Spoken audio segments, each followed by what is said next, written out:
ओम नमो नारायण। तंत्र विक्षा YouTube channel के इस प्रोग्राम में मैं आप सबका स्वागत करता हूं। त्योहारों का समय चल रहा है और सबके मन में एक ही शंका चल रही है, कौन सी साधना की जाए, कौन सी साधना ना की जाए।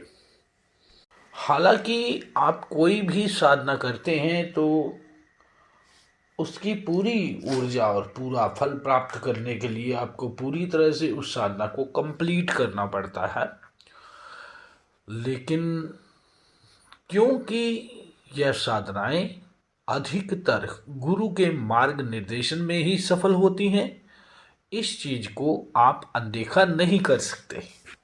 दूसरी एक बात और आ जाती है कि इंटरनेट के माध्यम से अलग अलग प्लेटफॉर्म्स के ऊपर कुछ ऐसी आधी अधूरी और मैनिपुलेटेड साधनाएं मिल रही हैं, और जो भी नया साधक उस साधनाओं को करने के लिए लालयित होता है तो वह अधूरी साधना या अधूरी एक ज्ञान को लेकर के उस साधना का शुरुआत कर देता है।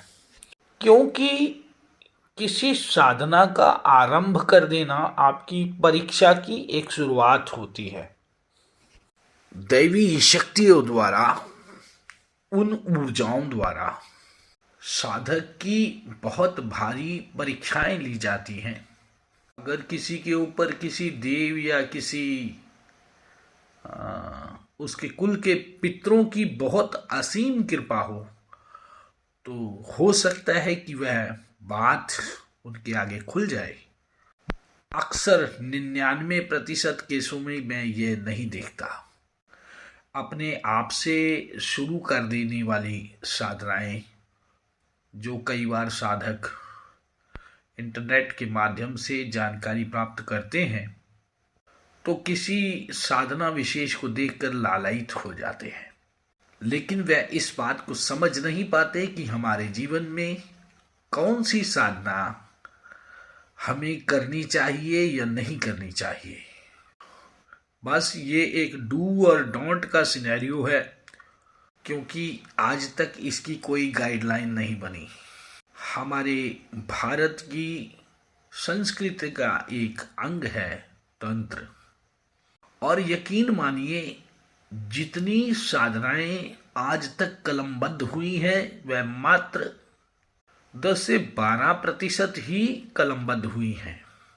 अभी भी भारत के गूढ़ ग्रामीण क्षेत्रों में बहुत सारी विद्याएं ऐसी हैं जिनको कलमबद्ध नहीं किया गया, जो कि या तो मौखिक हैं या फिर गुरु चेला संप्रदाय में या इसी परंपरा में चलता रहता है। वह ज्ञान अक्सर समाज में खुलकर सामने नहीं आ पाता, क्योंकि अगर वह ज्ञान समाज में ओपनली प्राप्त हो जाए तो कोई भी बुरी इंटेंशन वाला व्यक्ति समाज का बहुत अनिष्ट कर सकता है। तंत्र में ऐसी ऐसी साधनाएं मौजूद हैं कि जो शक्ति की पराकाष्ठा होती है, जो शक्ति की इतनी पराकाष्ठा होती है कि इतनी ज्यादा विध्वंसक शक्ति मंत्र तंत्र और यंत्र विज्ञान में है, जिससे किसी भी निर्दोष व्यक्ति का भी अहित किया जा सकता है। ऐसी शक्तियां अक्सर जो सनकी प्रवृत्ति के लोग होते हैं, अगर उन लोगों को यह शक्तियां प्राप्त हो जाएं तो समाज का अनिष्ट कर सकते हैं। ऊर्जा का वह उच्च आयाम किसी का भी अहित कर सकता है।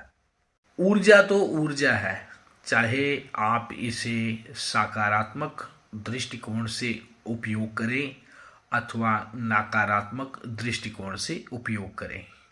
लेकिन कर्मों का अपना ही फंडा है। वो कर्ता को एक दिन एक समय में लौटते जरूर हैं। आप जैसे कर्म करोगे आपको प्राप्त होंगे।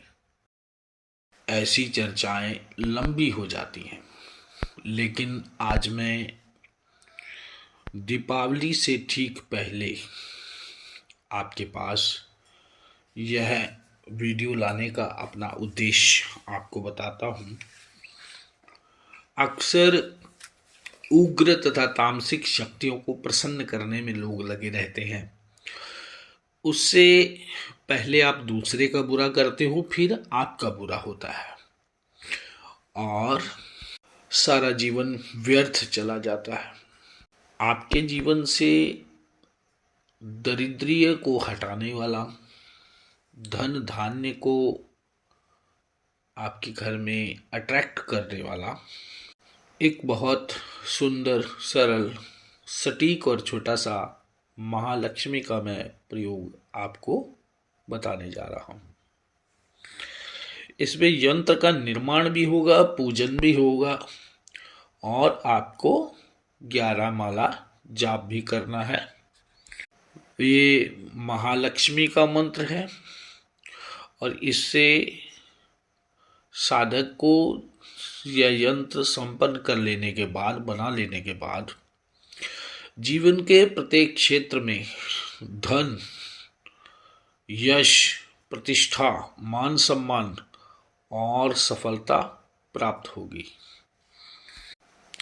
पूरा साल उस घर में नेगेटिविटी नहीं आएगी और धन का अभाव नहीं रहेगा।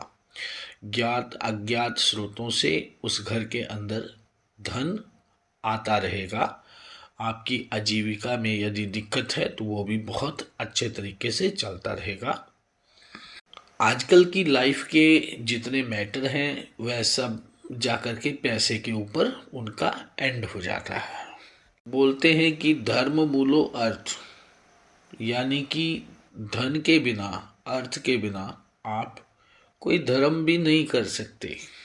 दीपावली को जब आप महालक्ष्मी का पूजन करें तो उस दिन थोड़ा मिठाई और भोजन वगैरह थोड़ा कम खाएं, संयमित रहें। अनार की कलम बना लें, भोजपत्र का टुकड़ा ले आएं पहले से ही साफ, जिसमें गड्ढा ना हो, कोई छेद ना हो, फटा ना हो। अष्टगंध की स्याही बना लें। चित्र में दिखाए गए यंत्र का निर्माण करें। इसके चारों ओर एक मंत्र लिखा जाएगा महालक्ष्मी का। ओम श्रीम ह्रीम श्रीम कमले कमलालये प्रसीद प्रसीद श्रीं ह्रीं ओम महालक्ष्मी नमः। इस यंत्र को बनाने के बाद इसका पूजन करें। इसको फोटो फ्रेम में रख सकते हैं। सोने, चांदी या तांबे के ताबीज में आप भर करके रख सकते हैं। यदि कोई भुजा में धारण करना चाहें तो आप अपने भुजा या कंठ में भी इसको धारण कर सकते हैं। जब आप यंत्र का निर्माण कर लें तो वहीं बैठकर उक्त मंत्र जो मैंने पहले बोला है इसका 1008 बार जाप कर लें अथवा 11 माला डायरेक्ट इसका जाप कर लें तो यह यंत्र मंत्र सिद्ध हो जाएगा। एक तो दीपावली की रात्रि महानिशी होती है। दूसरी बात है कि पर्व के ऊपर मुहूर्त विचारणीय ज़्यादातर नहीं होता। समय अनुकूल रहता है, करने वाले की इंटेंशन के ऊपर डिपेंड होता है। दूसरी बात, सामान्य रूप से उस दिन महालक्ष्मी का पूजन होता है, तो उस समय यदि इस चीज़ का आप निर्माण कर लें तो आपके जीवन में कम से कम धन की कमी तो नहीं रहेगी। आपके पास धन होगा तो दान भी कर पाओगे और धर्म भी कर पाओगे। जिस घर में यह यंत्र पड़ा होता है, प्रतिष्ठित पूजित यंत्र जिस घर में यह स्थापित होता है, वहाँ पर भूत प्रेत, यंत्र मंत्र तंत्र जो नकारात्मक प्रभाव रखते हैं उनका प्रभाव नहीं होता। इन शॉर्ट मैं ब्रीफ में फिर बता देता हूँ। इस यंत्र का जो चित्र आपको दिखाया जा रहा है, दीपावली की रात्रि में अष्टगंध से की स्याही से अनार की कलम द्वारा भोजपत्र के ऊपर निर्माण होगा। उसके बाद ओम श्रीम ह्रीम श्रीम कमले कमलालये प्रसिद्ध प्रसिद्ध श्रीं ह्रीं ओम महालक्ष्मी नमः मंत्र का जो है जाप करना होगा आपको 1008 बार। यंत्र आपका सिद्ध हो जाएगा। आप अपने पुत्र को भी पहना सकते हैं, किसी शिष्य को भी पहना सकते हैं, क्योंकि अच्छे समय पर अच्छा करना चाहिए। जब आप कुछ अच्छा करोगे तो अच्छा आपको मिलेगा भी। मेरा शुभ आशीर्वाद आपके साथ है। ओम नमो नारायण। जय माता की।